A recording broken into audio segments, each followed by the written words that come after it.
السلام عليكم ورحمة الله وبركاته، حبايبي ازيكم عاملين ايه؟ يا رب تكونوا بخير كلكم، وحشتوني. النهارده رايحين فين؟ النهارده واخداكوا جولة معايا في ايكيا، نتفرج على بعض الحاجات كده اللي انا حبيت اصورها، من باب المعرفة، واخدين بالكم، من باب المعرفة او من باب نشوف حاجة جديدة مع بعض غير الطبخ وغير المحتوى بتاعي فتيجي نشوف بقى في ايه النهارده في ايكيا كده ان شاء الله كده في الفيديو بتاعنا. الفيديو مليان حاجات حلوة قوي هتعجبكم، بعض الافكار ممكن تاخدوها كفكرة، او ممكن اللي عايز او يقدر يشتري خلاص تمام مفيش اي مشكلة. فهنخش على الفيديو بتاعنا، في حاجات خطيرة هتعجبكم جدا، اي نعم برضو الاسعار اخطر، بس هنشوف الحاجات الحلوة كلها هتشوفوها لما نبقى كلنا نيجي بقى كده. وعايزة لايك حلو وشير حلو للفيديو. الفيديو تعبت فيه قوي عشان اصوره والله ومنتجه عشان انزله، فبالله عليكم ما اهم حاجة الشير على قد ما تقدروا. هنبدأ بالاشكال المطابخ.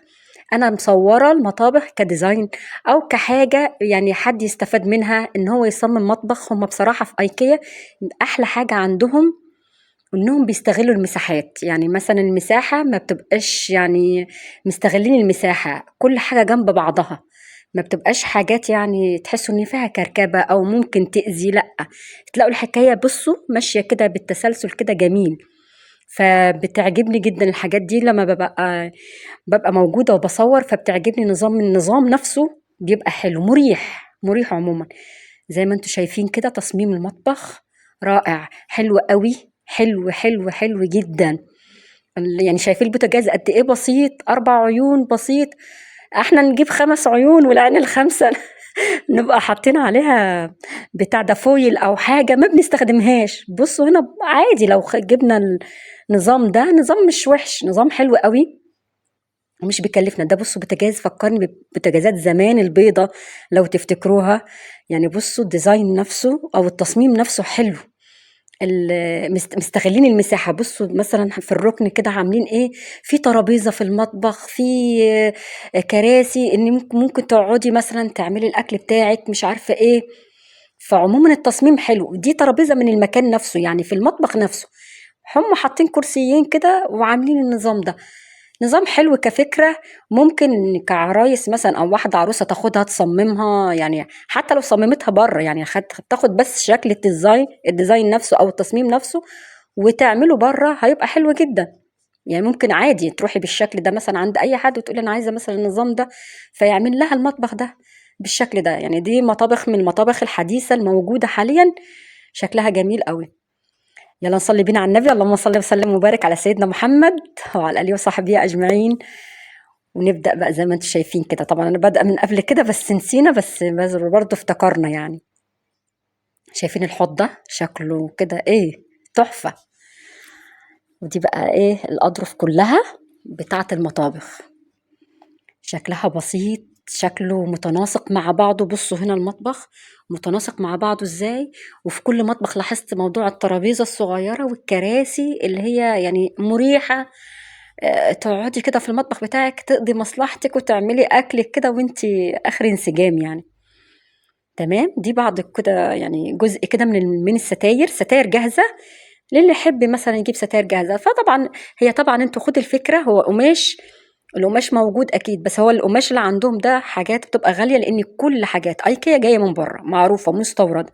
فطبعا مع سعر الدولار زادت كل حاجه، زادت حاجتنا العاديه عموما في الاسواق العاديه زادت، ما بالكم ده اكيد زاد. بس الاقمشه هناك غير، اللمس هناك غير. القماشه دي بصوا من ورا، هي الستاره تحسوها ان هي جلد مبطن، حلوه اللي مثلا لو عملتيها ستاره بلكونه تنزل الميه كده.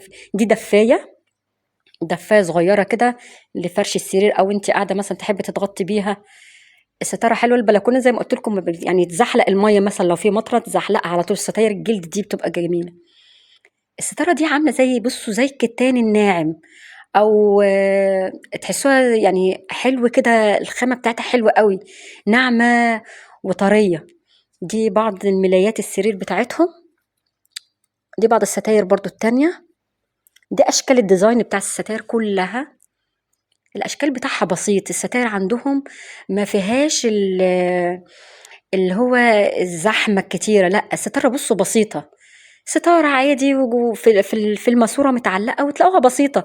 وأهم حاجة القماش، الرك على القماش، فالقماش هو اللي بيغير شكل الستارة كمان. بصوا مجرد ما تحطوها كده هي بسيطة، مش محتاجة حاجات كتير. التفاصيل عجبتني قوي، ان التفاصيل بسيطة والألوان مريحة. الألوان كمان ما تحدش العين، ما تتعبش، مريحة جدا. دي طبعا المواسير بتاعت الستاير، هي كل حاجة عندهم موجودة. تاخدي الستاير وتاخدي المواسير، تاخدي كل حاجة. ده بقى بالصدفة لقيت القماش، قماش عندهم لو حابة تاخدي بالمتر، المتر 129 جنيه. ده قماش تاخديه بقى تفصليه بقى لترابيزة السفرة، تفصليه ستارة براحتك يعني. ده قماش بيتباع عندهم من نفس الخامات، يعني بتشتري القماش. ده طبعا كان سجاد كده، قطعة سجاد كاملة على بعضها، يعني مثلا سجاد كبير، سجاد صغير، مشايات كده يعني. خامة السجاد ما فيش ولا أروع من كده بجد.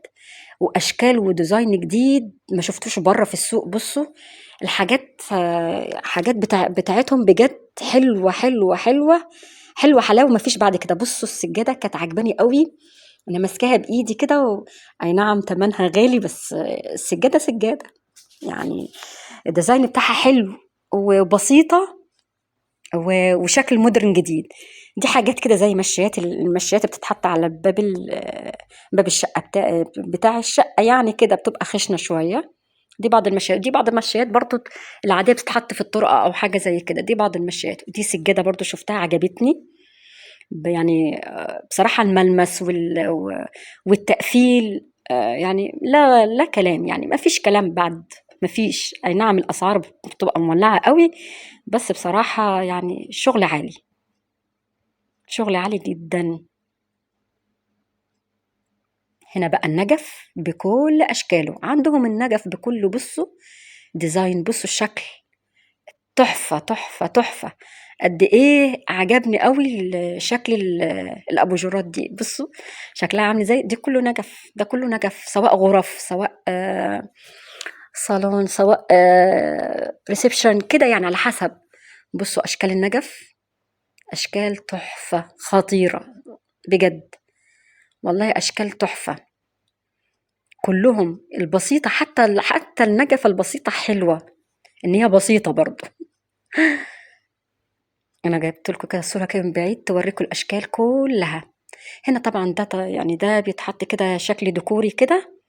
بصوا ده يعني انا مسكته بايدي كان تقيل قوي على ايدي، طبعا هي سعره عالي طبعا، سعره 500 معدي يعني 579، سعر عالي شويه.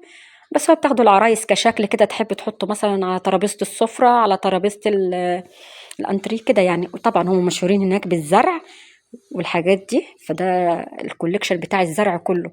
وفي كل حاجه عندهم. بصوا ده زرع بقى، ده زرع طبيعي. وقعدت ادور على السعر مش لاقيه السعر، لقيته واستغربت ان ده ورد طبيعي، يعني دي بتتباع كده على بعضها. بس قعدت ادور على السعر عشان اعرف سعرها، ما كنتش لاقيه السعر. فعشان كده تلاقوني مصوره عماله ادور والف فيه عشان ادور على السعر. دي اخر حاجه بقى اللي هختم بيها الفيديو. زي ما انتم شايفين دي كنت وانا خارجه خلاص وخلصت جولتي، فلقيت الحاجات دي فعجبتني، فقلت اصورها بالمره. دي بتبقى قعدات كده للبلكونه، للنوادي، للفيلا، للحاجات دي. فالخامات بصوا هم كل حاجه عندهم. واخدين بالكم انا صورت بعض الحاجات. يا رب كده الفيديو بتاعي يكون عجبكم. شكرا لكم والسلام عليكم ورحمة الله.